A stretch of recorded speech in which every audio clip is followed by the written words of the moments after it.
Igay, may pinakita ako sa inyo mga pera ganitong klase. Ewan ko kung anong mga pera na to.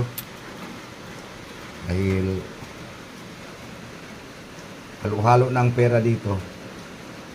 Mayroon 2014. Mayroon 20 peso 2020.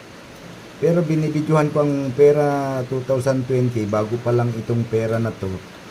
May sugat siya sa muka. Bira tayo makakita ganitong may sugat sa muka. Hindi naman itong sugat galing sa labas. Galing sa mga misin yata ito. Masin. Oh, yan ang sugat. Pero pag gusto nyo bibilihin, i-comment nyo na lang ako. O tawagan nyo na lang ako dito sa guys. Binibidyohan ko ang pera na to. Baka may gusto kayo sa mga perang ganitong klase, ay i-comment nyo ako dito sa Facebook. I-upload ko rin yan sa inyo.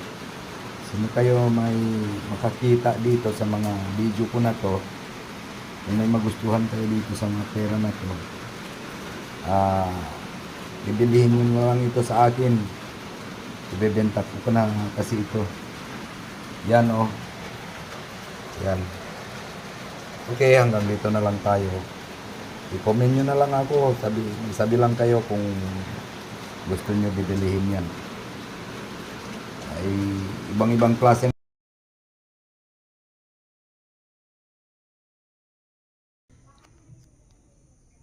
Good morning sa lahat, guys. Ang pera na to ipakita ko sa inyo. Ang pera na to 1915. Matatagal na kasi ito eh. So ipakita ko na lang sa inyo, baka magustuhan nyo.